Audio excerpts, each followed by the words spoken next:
આમોદના 7 કરોડ રૂપિયાના તળાવ બ્યુટિફિકેશનમાં ફરી ક્ષતિઓ.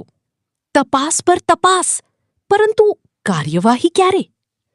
આમોદ શહેરના વાવડી ફળિયા ખાતે આવેલા જૂના વોટર વર્ક્સના તળાવ પર આશરે 7 કરોડ રૂપિયાના ખર્ચે ચાલી રહેલા બ્યુટિફિકેશન પ્રોજેક્ટ પર ફરી એકવાર ગંભીર સવાલો ઊભા થયા છે. ભ્રષ્ટાચારના આક્ષેપો, તકલાદી ગુણવત્તા અને બેદરકારી અંગે લાંબા સમયથી ઉઠતા પ્રશ્નો વચ્ચે આજે ફરી ઉચ્ચ અધિકારીઓ સ્થળ પર દોડી આવ્યા. સુરત સુડા ભવનથી આવેલા ડેપ્યુટી કલેક્ટર ગામિત સાહિબ સહિતની ટીમે સમગ્ર કામગીરીનું ઝીણવટપૂર્વક નિરીક્ષણ કર્યું. તપાસ દરમિયાન અધિકારીઓએ પોતે જ સ્વીકાર્યું કે કામગીરીમાં અનેક પ્રકારની ક્ષતિઓ જોવા મળી છે. કોન્ટ્રાક્ટરને ખામીઓ તાત્કાલિક સુધારવા સૂચના આપવામાં આવી છે અને જરૂર પડશે તો જવાબદારો સામે કાયદેસરની કાર્યવાહી કરવાની પણ વાત કરવામાં આવી છે.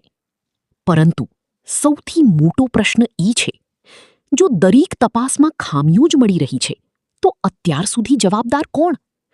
કરોડો રૂપિયાના જાહેર નાણાં ખર્ચાયા પછી પણ જો ગુણવત્તા અંગે વારંવાર સવાલો ઊભા થાય છે, તો શું માત્ર કોન્ટ્રાક્ટર જ જવાબદાર છે કે પછી દેખરેખ રાખનારા અધિકારીઓની જવાબદારી પણ નક્કી થશે?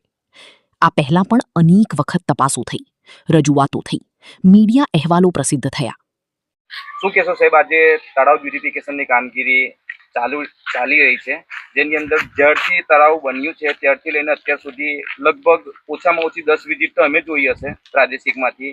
ત્યારથી લઈને અત્યાર સુધી તપાસ જ થઈ રહી છે. એ બાબતે લઈ આજરોજ આમોદ ખાતે આપણું જે મોટું તળાવ છે એની વિઝિટ કરવામાં આવી છે. એમાં મોટું ભાગનું કામ થયું છે, પણ જે કામ થઈ રહ્યું છે એમાં ઘણી જગ્યાએ ખામી દેખાઈ આવી છે. અને એ જે ખામીઓ છે એ આપણી જે એન્ટરપ્રાઇઝ છે, અંબર એન્ટરપ્રાઇઝ, એને અમે એ સુધારવા માટે સૂચના આપી દઈશું અને ફરી પાછા એ સુધરી જાય એના પછી ફરી પાછા આપણે સ્થળ નિરીક્ષણ કરીશું.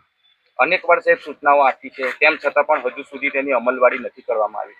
તેનું શું કારણ? અત્યારે જે રીતનું કામગીરી ચાલુ રહી છે અહીંયા, કે જે ફિનિશિંગ વર્ક છે એ પૂર્ણ થઈ જાય અને એના પછી જે કંઈ પણ સુધારા વધારા હોય એ પણ થઈ જાય, એનું એન્શ્યોરિટી આપણે કરીશું અને એજન્સી પાસે આપણે કામ કરવાની પૂરેપૂરી કોશિશ કરીશું. વિપક્ષ અને કોંગ્રેસે અનેકવાર સવાલો ઊભા કર્યા હતા સાહેબ, કે તળાવ બ્યુટિફિકેશનમાં શરૂઆતથી જ મોટા પાયે ભ્રષ્ટાચાર થયો છે, તો અત્યાર સુધી તેમનું મોટાભાગનું બિલનું ચૂકવણું પણ કરી દેવામાં આવ્યું છે સાહેબ. શું કહેશો આ બાબત? અત્યાર સુધી જેટલું પણ કામ થયું છે અને એજન્સીને જે કંઈ પણ પ્રમાણે ચૂકવણું કરવામાં આવ્યું છે, એમના જે પ્રોગ્રેસ રિપોર્ટ છે એના આધારે જ કરવામાં આવ્યું છે, બાકીનું ચૂકવણું નથી કરવામાં આવ્યું. એટલે જે કંઈ પણ કામ છે, જે પ્રોજેક્ટમાં મેન્શનિંગ છે એ પ્રમાણેનું કામ કરશે અને એ પ્રમાણે કરાવી અને ચકાસણી કર્યા બાદ જ આપણે આગળની ચૂકવણાની જે કાર્યવાહી છે એ એજન્સી અને બોડી એ બંને વતી કરાવીશું. આખું ગામ સાહેબ આજે આ તળાવની રાહ જોઈ રહ્યું છે કે કોઈક સારું કામ થવા જઈ રહ્યું છે, પરંતુ તેની વેલિડિટી પણ પૂરી થઈ ગઈ છે. તો શું આ 5 વર્ષ પૂર્ણ થયા પછી તળાવ સારું થશે?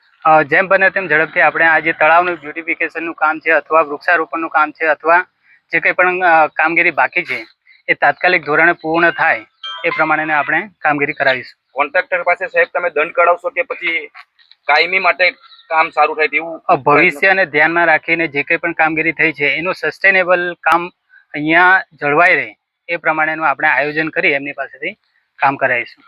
Thank you. ઓકે.